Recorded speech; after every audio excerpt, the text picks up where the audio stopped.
Hello folks, Reginald Scott here and welcome to the video. It's really great to see you. I hope you're all well. Now, many of you would have been expecting the Hambini video this week and I am terribly sorry it's not yet done, and I have a very good reason. I had a very busy week this week and I just didn't finish the editing, but I really didn't want to rush it and send it out there half-baked, unfinished, or not made in the most perfect way that I can, simply because this video is one of the most important videos I've ever done. Because I put so much time into it. I've done so much research and so much filming for this and so much hours of patient editing that to then release it half finished or rush the last part of it would just break my heart. So I'm not going to do it. I'm going to take my time and make the best video I possibly can because it is such an important video. It's the high watermark or the high point of my YouTube career. Because I have literally dedicated so much time to refuting Hambini's claims, and I really want to make a good video out of it, one that's both entertaining and educational and factual. So there you go.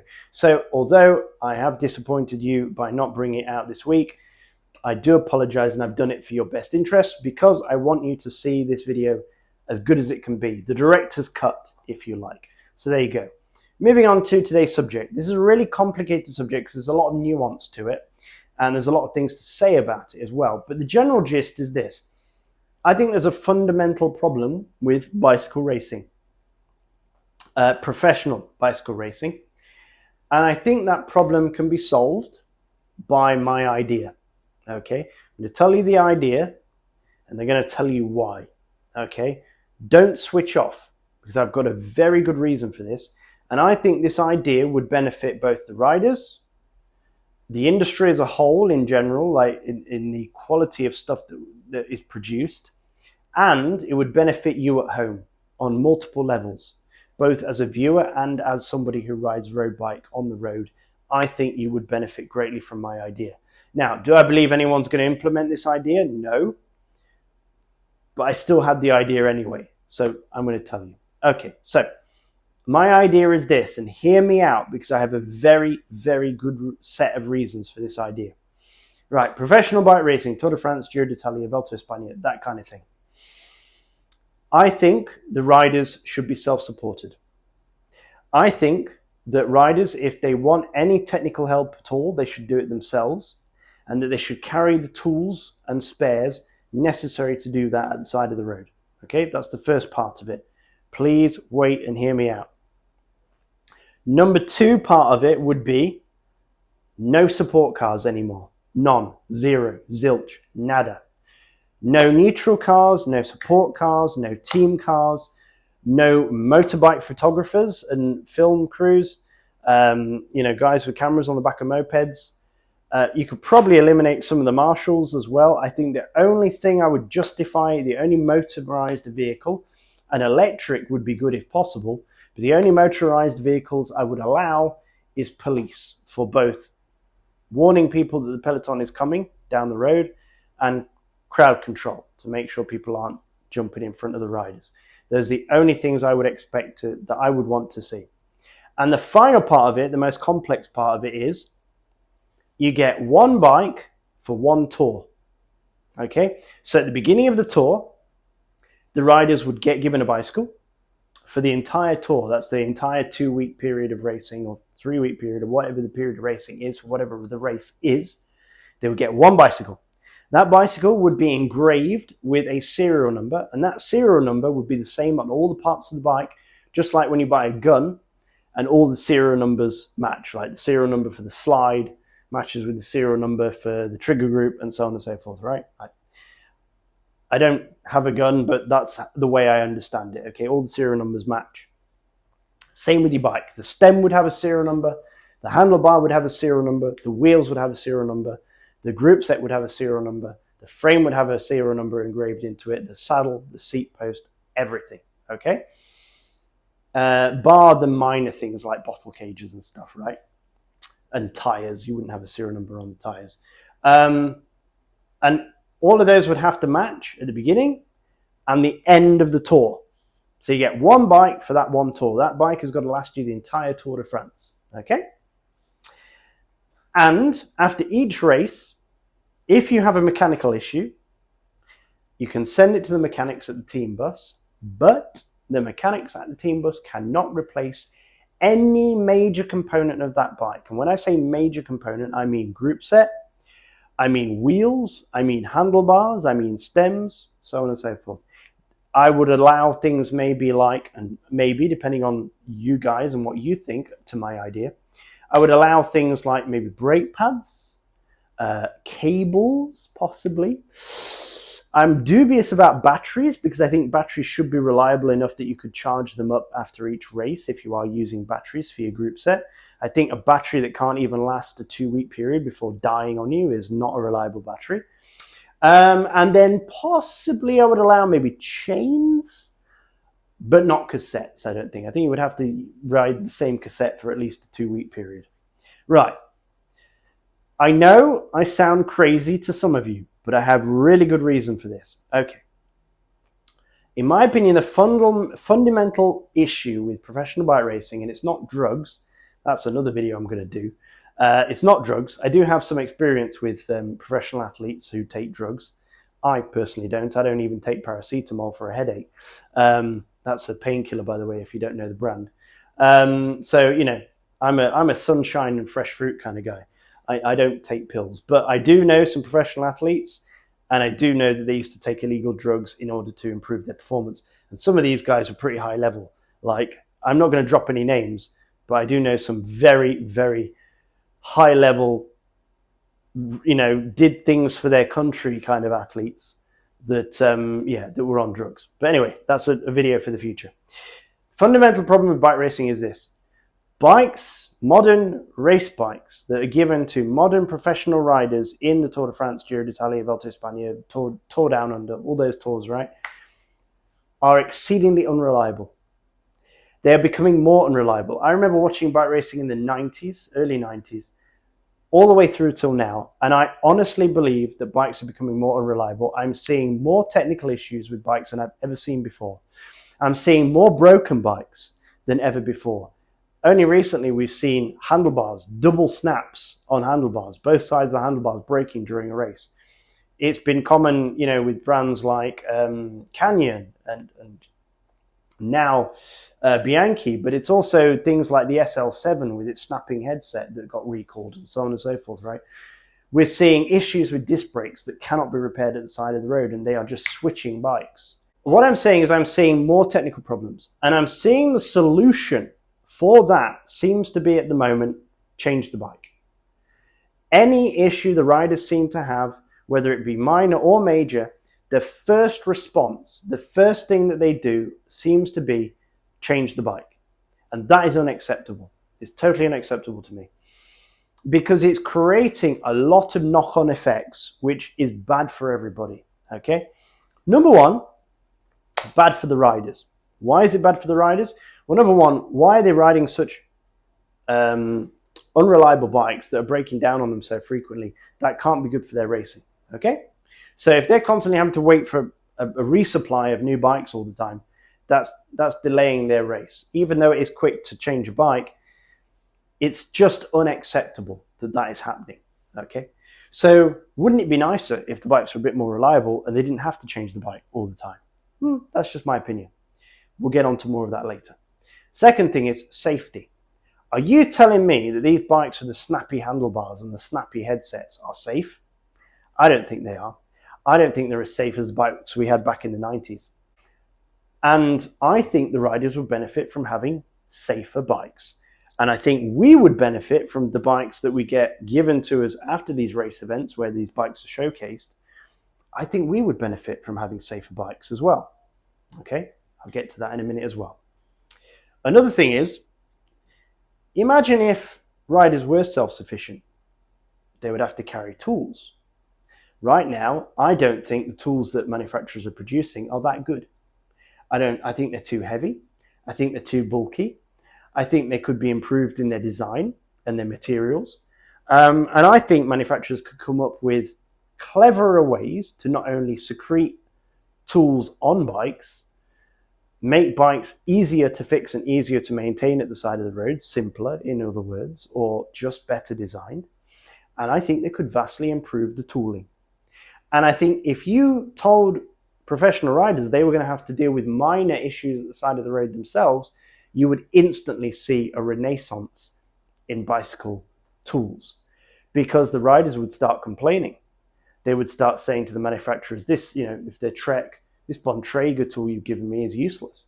It's too heavy. I can't carry this around with me all the time. Make it lighter. Make it easier to use. Make it fit better. Whatever. I think you would see a renaissance in bicycle tooling. And that would trickle down to us, the consumer. Because right now, what is the incentive to the manufacturer to improve bicycle tools? They're not even used in bike racing. The only tools that are used are the professional mechanics tools back at the bus. Because nobody fixes bikes at the side of the road anymore. Nobody does in professional racing. So where's the incentive to improve bike pumps? Where's the incentive to improve CO2 pumps? Where's the incentive to improve multi-tools? There isn't one. Where's the incentive to improve bikes and make them more reliable, make them last longer, make them safer? There isn't. Because they know if anything goes wrong, switch the bike. Okay.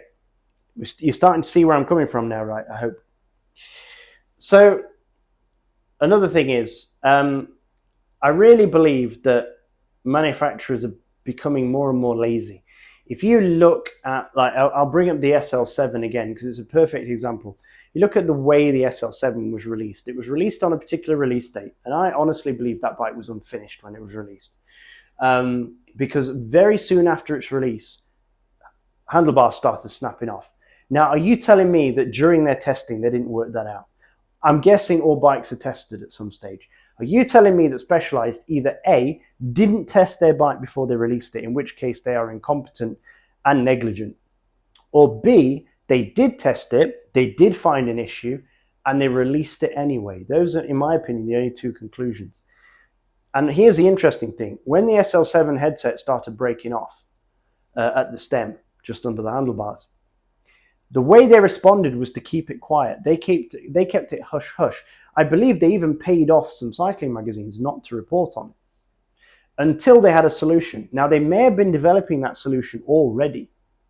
They may have already had it on the drawing board, but they decided to release the bike anyway. And then what they did is they waited till that solution was fully realized, and then they did the recall and brought people back to the shops to have that fitted. Okay, that was their strategy. It was a very, very immoral strategy, in my opinion.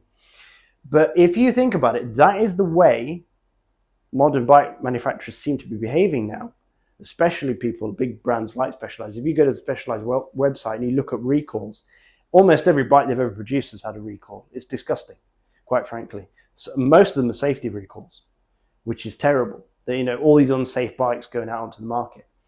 But if you look at game developers now, right, it seems to be a trend. Remember back in the 90s, I do, when you would go to the computer game store all excited with your pocket money, and you would buy a computer game like Age of Empires or Red Alert. You would buy a hard copy of a game, and it was a finished product. And although it may have had one or two bugs, they weren't bugs that made the game unplayable. It was niggling little things that really didn't matter all that much, because the manufacturers knew they couldn't release a game that didn't work or had a major issue. It wasn't possible for them because it had to be a hard copy. And if it didn't work, all the copies would come back and they would lose billions, right? Or millions. Nowadays, what they do is they produce a game, they send it out there on the ether because it is downloaded onto a games console from the internet, right? People play the game. They are the guinea pigs now. The gamers are the sort of the testing department of the games console companies or the game developers. They find all the issues with the games. That gets reported back to the developers, and then they make a DLC patch, the downloadable content, to then fire off onto the internet to fix all the problems that the players of the game have found. That's how they do it. You're starting to see that in the cycling industry. And I believe it's all because there's too much support for riders. If you look back sort of the 1920s, 1930s, riders had to be totally self-sufficient. They had to carry the tires around the shoulders. They had the tools in the back pocket. They were real men doing real racing, and they had real bicycles that could actually last an entire year's worth of racing without breaking down. And if they did break, they were relatively easily fixed. I am not for a moment suggesting that modern racers need to be riding around on steel bicycles, although I wouldn't mind. I'm not suggesting that. And I'm not for a moment suggesting that all racers should be completely self-funded. Not at all. I think the big business teams are here to stay, and that's fine. But I think it's wrong that the first point of call with any technical issue is change the bike. And I really think getting rid of all that support for the riders and really restricting what the bike mechanics can replace on the bikes would improve the bikes. It would improve the technology vastly. It would give the consumer better thought out and better designed products. It would give us better tooling, because tooling would have to improve if riders in Tour de France had to fix their own problems. And it would make our bikes safer. I really believe that, because everything would have to change. And why I say that you don't need the support cars, you don't need the support bikes, you don't need the camera bikes and everything is now we have drone technology, very advanced drone technology. We have quadcopters that can, just look at the war that's going on in Eastern Europe right now. Both sides are using drones like they're going out of fashion. And I watch a lot of videos. I follow a lot of the war. It's personal to me. But I've got family from that part of the world. And so I'm very interested. And I do follow a lot of the graphic content that's available. And what's amazing to me is they have the quadcopters that they use to drop munitions on poor soldiers out there in the trenches. But you can see the white to the eyes of the guy that they're dropping the hand grenade on. I mean, the camera technology is so good with these cheap drones now. And the lift capacity of the drone is incredible when you think that a lot of these are just toys. The fact they can carry metal hand grenades and mortar rounds is incredible. And then you've got the drone technology of the loitering drones, these winged drones that are very, very efficient in their flight. They can spend a whole day flying around just waiting for a target before they kamikaze dive it. So if we've got that technology available, why are we not using that in the Tour de France? We could have these loitering drones, not with bombs on them, but with cameras. And they could easily follow the race, like Predator drones or something, but with, the swivel cameras that Predator drones have. Camera technology is fantastic now. Why aren't we using those to follow the race? We've got helicopters already. It would just be a lower flight level device. They're pretty safe. And then certainly safer than having cars follow cyclists. I mean, cars are the biggest killer of cyclists. And yet we can't remove cars from professional bike racing. To me, it seems idiotic.